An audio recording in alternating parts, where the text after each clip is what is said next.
There we go. You said we wanted to touch back on. Yeah. So meeting people and travel. Yeah. And so I wanted to say, like, actually, that's something that I feel like we could do even right now. And like a really good friend of mine, I was going to college in Santa Barbara. I went to community college out there for a bit. And in my Spanish class, I had a guy from Sweden. And we just hit it off, like, super cool dude.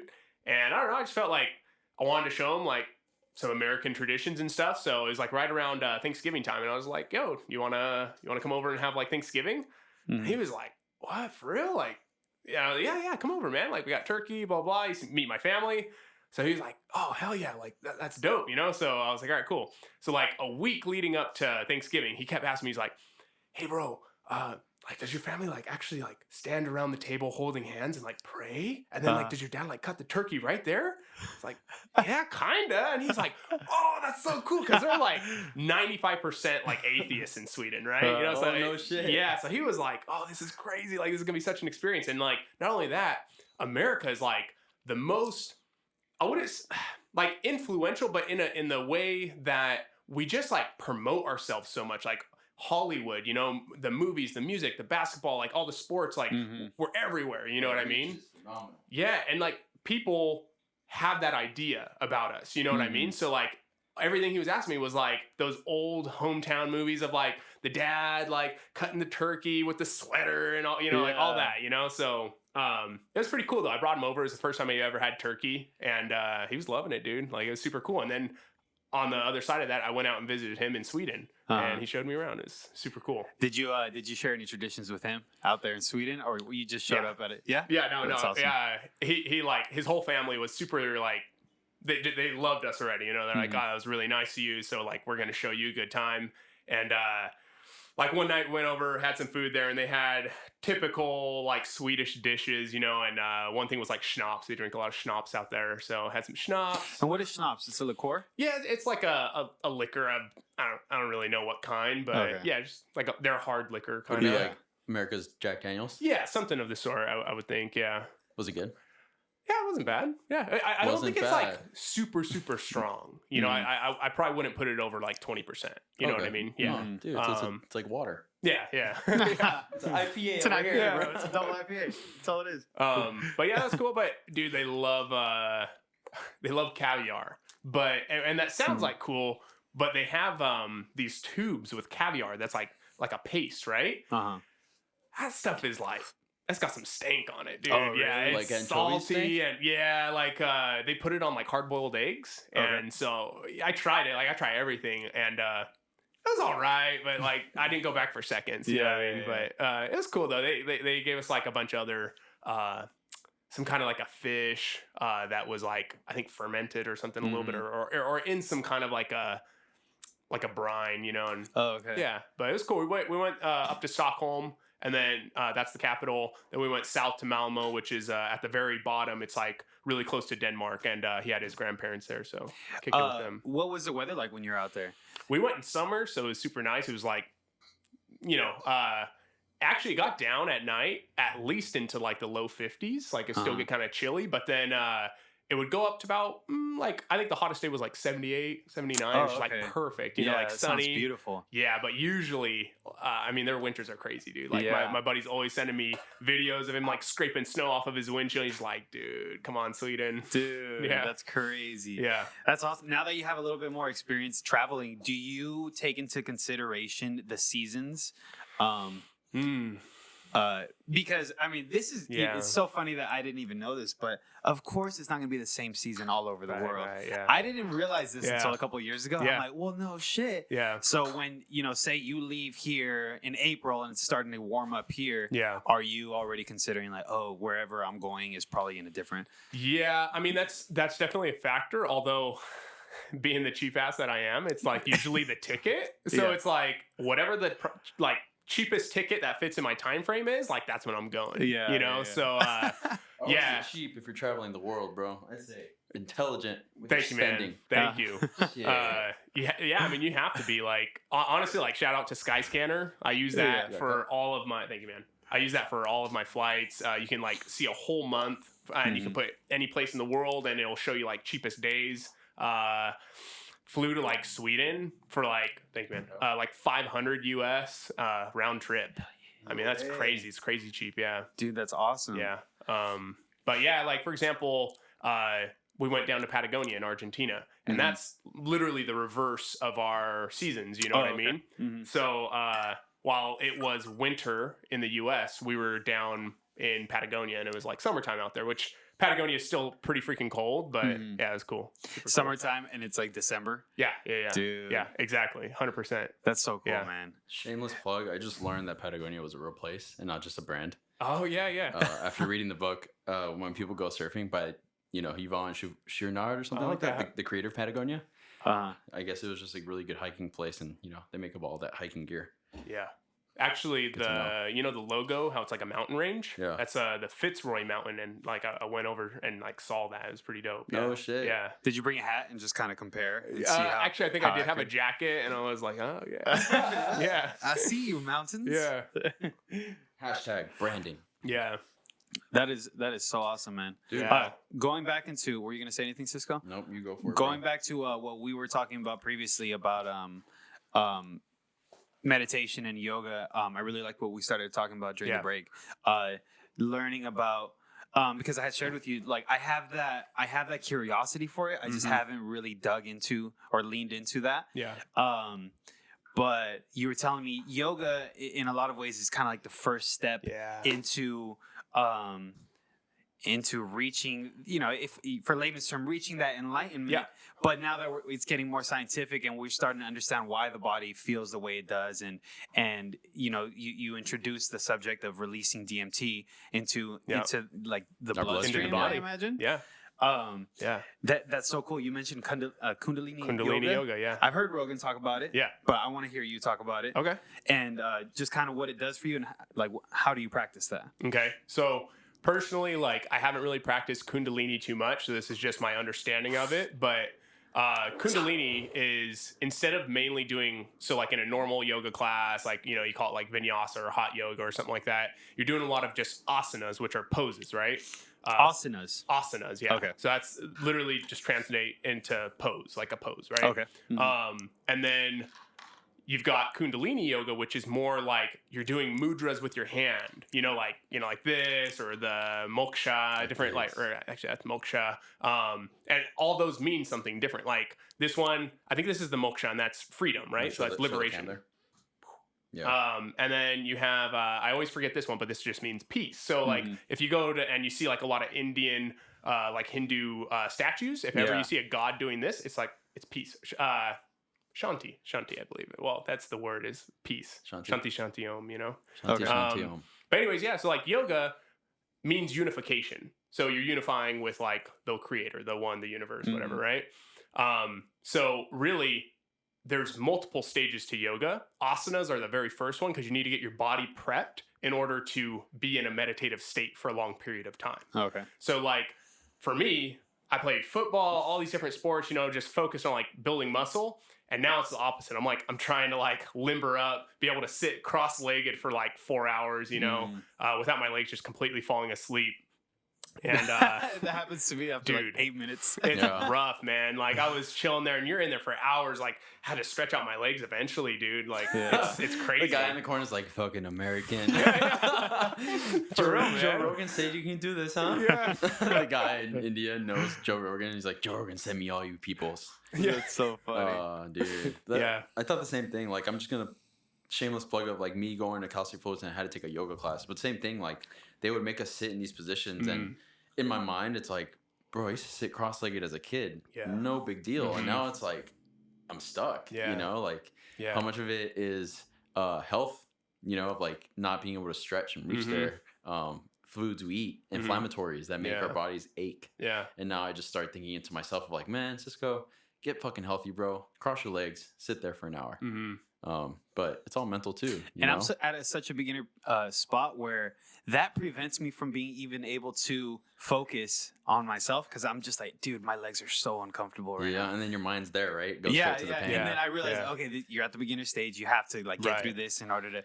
But I mean, I haven't had enough discipline to really jump into that. Yeah, but that's awesome. Sometimes though, if you're also having just such a hard time staying in a seated pose, like it comes to a point where it's like, if it's really distracting you so much, find something more comfortable. Like lean against a wall, uncross your legs, maybe even lay down, you know, just anything to kind of like allow you to go longer than even just like that first 10 minutes, you know, something.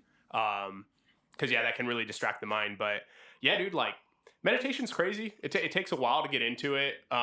It hasn't been actually even just like till 6 months ago, where I really started, actually, it was after my training where I really noticed this, but like, dude, when I try to do a meditation, normally, it takes me a long time to quiet the mind, like officially get it to be like, all right, like I'm chilling, you know, there's not a lot of thoughts rolling through anymore. When I was doing like that practice, I could sit down and boom, like just drop in. Like my thoughts would just stop, you know, like totally stop. And it was a trip because I haven't really had that, you know, like even sometimes you're like, okay, no thinking. You're like, fuck, I'm talking to myself. That's thinking. Like I need to, you know, it's like, the monkey mind. Dude, it's crazy. But like to actually just get to a point where you're just still, like no thoughts coming in, no thoughts going out, just chilling. You're just right there, you know? It's like, it's crazy. And like being able to access that quickly, it's pretty cool. What waits for you there? I mean, what is beneficial about that? The most beneficial thing about that really is just like clarity of mind, dude. If you're having like, if you can get into that state, especially if you've been like going through like a hard time or something, if you can just get into that state, dude, that just like brings everything back to just a chill level. Your heart rate comes back down, mind relaxes, like you just drop all that stress. Like you can't be stressed in that state. You have to drop it. You know? Is that considered somewhat of a flow state? Because flow, like to me, flow state to us, it's like when you lose track of time. That's when I feel like I'm at my flow state, is when I'm doing something and time doesn't matter, to where like if I log out, I look at the clock, I'm like, holy shit. Right. Is it, or is that like maybe the beginning of getting into a flow state? Yeah, that's a tough call. I mean, I would imagine it is, because like you said, like with the time, like if you can maintain that state of mind, time will fly by like really, really quick. So I would imagine there is a lot of similarity in between those two. Is there a name for that? Like being in that? There is, and I don't know a ton of like one guy that I listen to a lot, or I haven't listened to much lately, but Luke Story. He calls it the void, and it's just this area where you're it's just like there's nothing. You're officially like you're nothing. You're just chilling. You know, you're just existing, right? But it is also like kind of like the first stage of what they would call like Mahamudra, which is like also like being enlightened, right? Where you're blank. You're it's the Buddhists call it the neutral mind, right? So in all of our lives right now, we see things as good or bad. Like you make $100, good. You lose $100, bad, you know? But to them, it's all neutral. There is no good or bad. Like it's just, it just is. Like you lost $100. You made $100. Okay, it is, you know? And so like my teacher told me that the teacher of his ashram, every time like anything happens, he just goes, I see, because he's constantly in this Mahamudra state, right? Where he's just like so blissed out, and he's not, see, I'm getting like really into this, but like he's not collecting karma. So like that's what keeps you tied in their religion or practice is the karma that you create. And karma comes from good and bad, right? Like that's how you get karma. But when you're not having good and bad, you're not collecting that karma. So your soul isn't really like tied any longer to here, you know? So it's like, it's free to be liberated and move on, right? So yeah, that's like the goal they try to get to. And I think that's just like the first state, you know, is like just getting there. But then it's like, they live from that state, I guess. I don't know. I mean, right now I'm just hearing about the state. Yeah.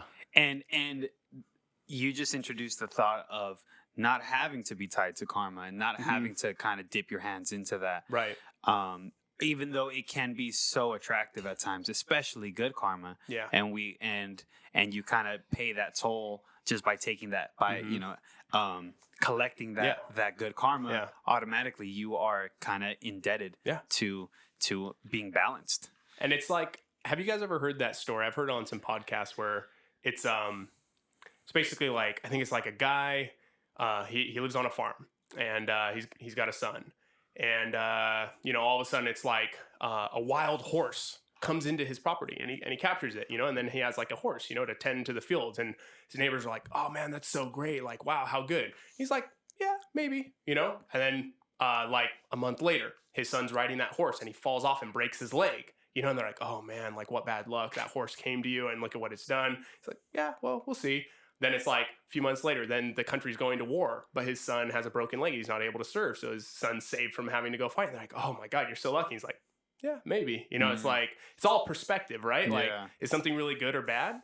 Yeah, I don't know. It could be. Yeah. Yeah. And like how, like this whole, as you're saying this, it makes me think about our internal, I want to say like the word biases, you know, or prejudices. Like we were talking about, I think last episode of, we see something in the street, we automatically think good, bad, or safe, dangerous. Right. But if me personally just thinking, if I'm getting in that state of not even having to put my mind through that, you know, or even thinking about good or bad, and just taking things as what they are, as they are, you save so much brain space, and you feel like there is no sense of debt that you owe because you're not giving anything thought.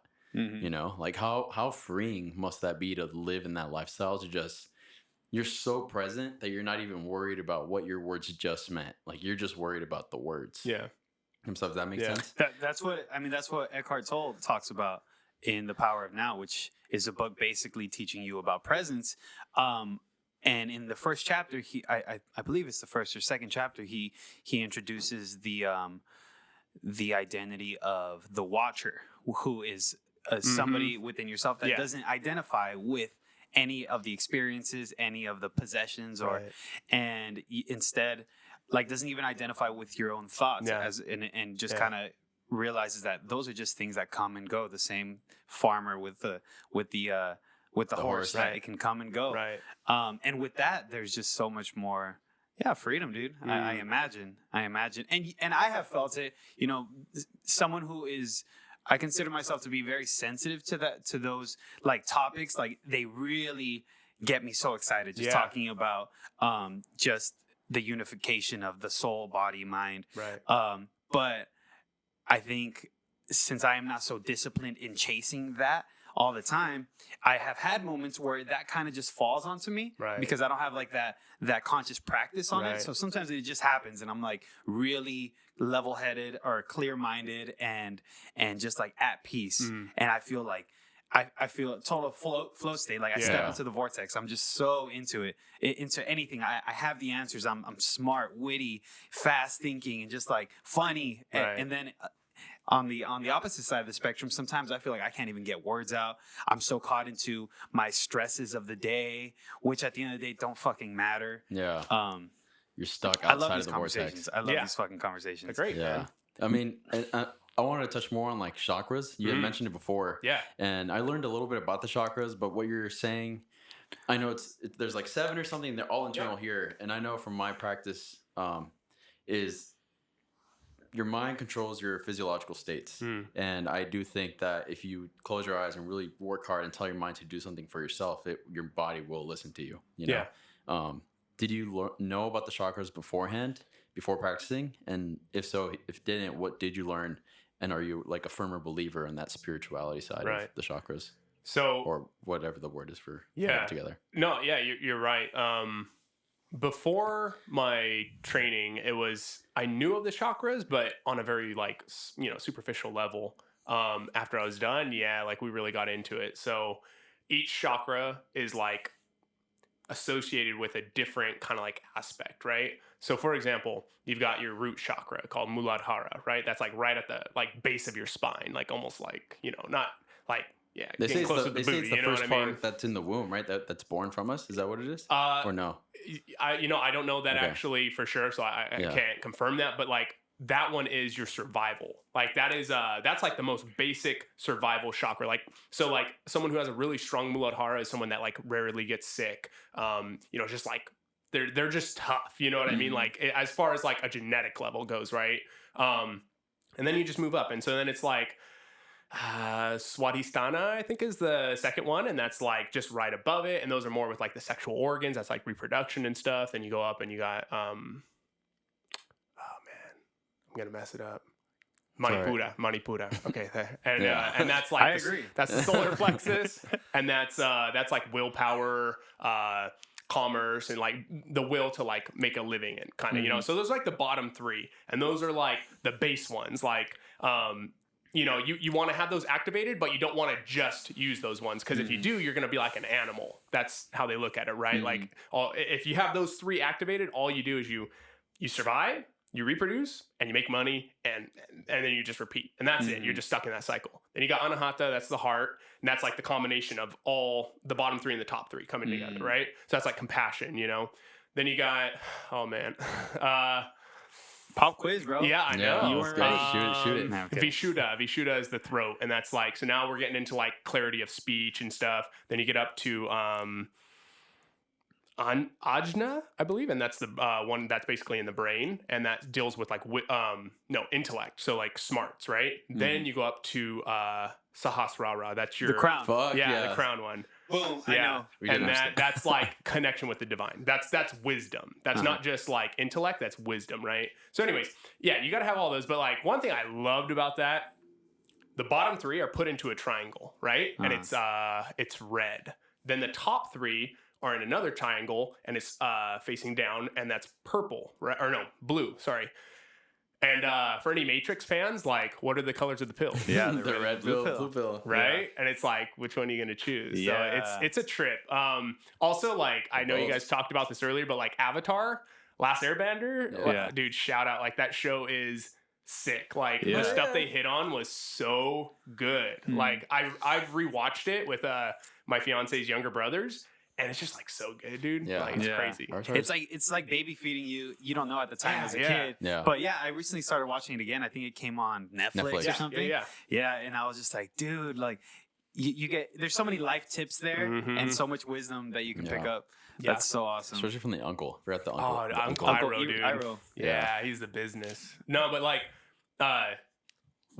in the first episode of Avatar, Iroh says like to Zuko, he's like, firebending, he's like, remember your breath, like that's where your energy comes from. And literally energy so like pranayama, that's breath work, right? But like prana is both breath and energy, because it's like the same thing. So your breath is your energy.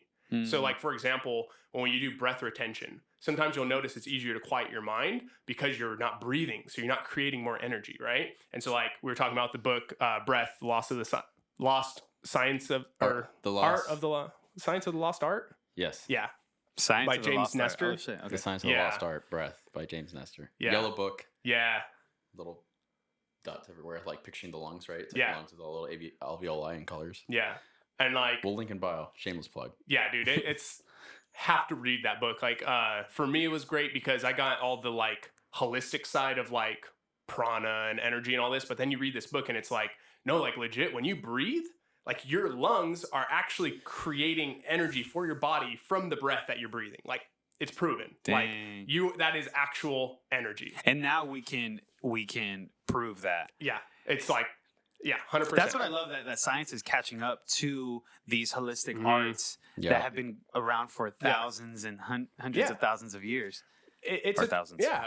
Like the thing is like so many people knew about it because, and maybe, this group of yogis in I think it was like northern India were maybe the first ones to find it, right? But then like you get the Chinese and they have Qi, right? And like Qi is the same thing, dude. They have a practice called Qigong, and that's like Chinese yoga, right? But it's like you're doing breathing practices, right, with it, like even Tai Chi and stuff, Right. So it's like they have that. I think even there's like a word in Hebrew for it. There's a Native American language that has the same kind of like word for breath, but also like energy. It's a trip. Damn. Yeah. I wish fucking Latinos and Mexicans had one. Maybe they do. Or maybe the Aztecs had one. I just know that. Got? I mean, I grew up Catholic, so our breath was prayer, but I quickly left that practice. Not left, I just didn't practice anymore. I like the same thing as you. Like we talked about it earlier. Grew up Catholic, did the whole baptism, communism, but I'm spiritual now. I don't consider myself any religion, just more so spiritual. It's all about faith, man. I mean, a lot of those, I would say all religions are pointing towards that. Having that inner alignment. But I mean, naturally, just having the human touch on it, the message can be tainted. Yeah, exactly. And kind of by default driven a different way. Which is the same reason I'm right there with you guys. Grew up Catholic, and I actually as a teenager I felt like as if I was failed by the church. So I took a whole step away from not just religion, but spirituality. I was just like, I want to shut that out. I didn't have a good experience with that. But just like a part of me was just like, yo, dude, like, how can you ever shut that out and still be a happy human being? Yeah. So that's how I kind of started learning and having that curiosity about just spirituality within myself. That's awesome, man. Yeah. Are you an active reader? Yeah, although my books mainly stay kind of in this category of like, I guess, quote unquote, like self-help / like development. Development, and also like health as well. Like, I got pretty into like Genius Foods by Max Lugavere, and that was on basically like an intermittent fasting and like kind of like a keto diet. But yeah, you know, and then like Dave Asprey, I like read some of his. Do you guys do you know Mind Valley? Vishen Lulakalani? No. Dude, listen to the podcast, super good. And actually he has a great meditation called the 6-phase meditation. Okay. Super, super good. Yeah, you guys love it. And so yeah, I read one of his books, and yeah, it's kind of what I go on. What were you gonna say? No, I was gonna say if you wanted to dive into your intermittent fasting a little bit, just because we tried it, or at least I tried we tried a 24-hour fasting. Okay, I was there. David tried it. Okay. And like, you know, it was hard for me, but I like stuck through it. But like I had been practicing days before where David just went cold turkey. Oh, okay. And he works in an environment where food's readily available. I work at a restaurant. Yeah, that's so it's tough. Yeah, right there. I'm like, oh man, that would be hard. So like in 2018 or maybe it was early 2017, because I finished university a little bit earlier, being that I had done courses at community college. So anyways, I was up in Davis, studying late every night, eating super late every night, having coffee at 12 o'clock at night, you know, like just like stupid, you know, I shouldn't be doing it. Just full on college student mode, you know? Like doing what you can to get through it, you know, procrastinating as always. Just fucking superpower. Yeah. And so straight up, probably was like 2:30, I want to say, like somewhere around like 2:30 when I was up there. Heaviest? Yeah. Even like actually when I was playing football, I think I got 2:35. That was like the heaviest I got. So, yeah, and then like I wasn't working out, so it was like I was doing acro, which is great, but yeah. So anyways, finished school, came down, was gonna work that summer with my dad, and I was like, cool, like I'm gonna get on a healthy diet, you know. So read this book, got into like the keto a little bit, but it was like because there's a few different versions of keto, and this was like more like a clean keto, so not like bacon and all, you know, but like the fat keto. Yeah, right, like good fats, but also with like some good veggies and all that stuff. So anyways, yeah. So what I would do is like wake up. First hour was just like me doing like some stuff to get myself going in the morning, but not consuming anything. And then the first thing I would consume would either be plain coffee or a bulletproof coffee, which for those who don't know, it's basically grass-fed butter, MCT oil, and then you can put collagen in there as well, and a few other things. But anyway, so you're trying to stay in that ketosis. And I would go till 11:30, 12 o'clock without eating, and then I would have my first meal. And then on top of that, I'm doing like physical labor, air conditioning. So there was also that. And then I would come home, and right away I would put something on the stove. So it was always like some kind of like a really good protein, like grass-fed beef or wild-caught salmon or something of this sort, right? I would put like a fillet of like salmon in, and then I would cut up some Brussels sprouts, something else, you know, and then like throw a little bit of seasoning in there, cap it, you know, and put it on like a really, really low heat. Go shower, get all done, blah, blah, blah, come back. That's like my last meal, and that was at like no later than 6 o'clock. And then so I'd chill until I went to bed without consuming anything. And then I would wake up and just repeat, right? Now on the weekends, I would kind of like allow myself to have some freedom. It'll wreck your stomach, dude. Like I'm gonna be honest. Like, so weekdays you were having one meal? Two meals total. Okay. Yeah. And it all like as clean as I could get them. Yeah. Lunchtime, sometimes it wouldn't be so clean because you're just like out working. You gotta eat what you can get. Yeah. So, but on top of that, I'm also working, you know, so it's like, you're burning a lot of calories too. But then on the weekend, man, like go out. Like I think one time we went and got like Korean barbecue, like all you could eat, you know, and this is like, you know, like the meat's probably not the highest quality, obviously. Right. And so, man, the next morning you're just like, messed, dude. Yeah, for sure. But it was interesting to see that, like kind of how that would affect me. But basically, long story short, I think I dropped down to like 197 over like almost 3 months or something like that. At one point I was losing like a pound a day. Wow. For sure. Wow. Like I would weigh myself every morning and it was like boom, boom, just dropping like crazy. So started getting to a point though where I was like, okay, how far am I going to take this, you know? Yeah. And then but what's cool is like when I stopped, I still eat relatively healthy and clean, but I'm at, like I said, like probably 215 and I haven't gone above that. And that's like, I'm chilling. I'm eating like you look freely. Good. Thank you very much. Yeah. You look great. Yeah. Thank you guys. Like really good. Like, no, I'm just kidding. Okay. So fasting started because you intentionally wanted to drop some weight. Yeah. Drop the weight and you're like, all right, I feel good now. So it's back to normal. Yeah. What's your diet like now? Or at least your diet schedule? Okay. Like? I still try to not eat anything in the morning until usually my first meal is like no earlier than 11 o'clock. Now I make sure that at least 2 times a week I do eat a breakfast within like the first 2 hours of waking up. And that's just to like trick the system, you know? So it's like your body's not really getting too accustomed to one thing or another. Yeah. And I'll still do bulletproof sometimes in the morning. I like to get that collagen protein in there. I just put like glutathione or something like that. It's something good for the joints. Okay. But yeah, and so I'll do that. And then, you know, I let myself, like, I'm not on a strict diet where like, oh, I can't eat that, you know, because it's not like in my diet. But, you know, overall, I try to keep it pretty clean. If I am going to eat meat, I try to keep it pretty clean. Like grass-fed beef, organic chicken, something of the sort, wild-caught salmon. But yeah, like I have some play in there, you know, but yeah, it's just like I try to keep it as organic and also like not like kind of plant-based for the most part, but I do keep the protein in there. I'm not like, for example, like the yogic diet is like no meat at all. You know what I mean? Like they go by the ahimsa, which is like non-violence. Were you not eating meat when you were in those 2 months? Yeah. Of so intensive? they had they did serve fish, so I would eat some fish, but it was all vegetarian/vegan, dude. Yeah, it was a trip. Like the food was so like there were chefs cooking it. You know, it was like super good. So I wasn't missing anything. But yeah, it was really interesting because like going the monastic route, like there's what is it? Brahmacharya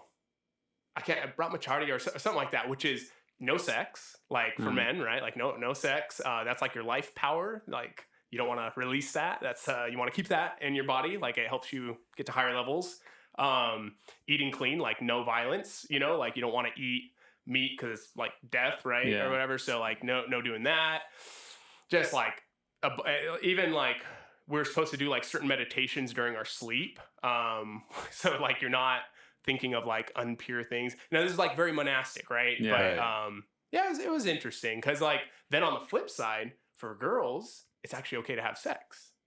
Like the girls should actually be having sex because that's like allowing them to get to like it opens them up and it allows them to like go higher up. Whereas a guy, that's like your life energy. That's your life force. Like you don't want to release too much of that. Yeah. It's crazy. Wow. Yeah. How do you enforce that at the monastery? You just don't have sex. Like you're in your own cave, you know, like you're not making like you can't even talk to people, you know? Yeah, I see. Yeah. I kind of love that because it puts more power to women because I think more often than not, like women are not supposed to have sex, you know, like in this society, it's like, no, dude, go have all the sex in the world that you want to have. That empowers you. Yeah, that empowers you. And for it to say that it degrades men, it kind of turns the tables on like what society believes now, you know, like it's okay for guys to sleep around. No, it's not, you know, it's okay to girls sleep around. Yeah, why not, you know? Right. Yeah. But to think that, and that's how, like, that's a practice that's been going on for thousands of years. Yeah. You know, they fucking just have it right everywhere else. Yeah. But here. All right, dude, let's move out of here. Let's get the fuck out of here. Let's go. India, 19 days, you know, try 19-day trial for $200. There you go. That's what it's going to cost us. If you guys want to sponsor our trip to India, we'll do a GoFundMe. There you go. We got our Patreon at the bottom. Yeah. Krash Talk. One of these days, we'll have it on there.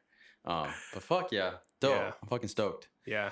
This is a great ass conversation. And I think me and David we sometimes talk about it ourselves, like spirituality and like, you know, the practice of meditation and journaling. But I feel like the door in my mind opens up a lot more when someone else brings that to the table. Someone who is active, who has actively practiced it and still is. Yeah. is really refreshing for us to listen to.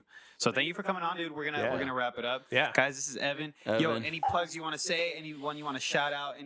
Anything at all? Okay, the floor is yours, brother. Yep. Okay, got to give a shout out to my fiance Ashley Alvarez. Shout out, Ashley. She is probably 90% of the reason that I started traveling, and actually definitely the reason I got into yoga, got into Acroyoga. And yeah, so owe a lot to her. And then aside from that, go check out our Instagram. I believe it's Earth and Air Living. And we just got on TikTok, Earth and Air Acro. We have our Teachable, Earth and Air Acro as well.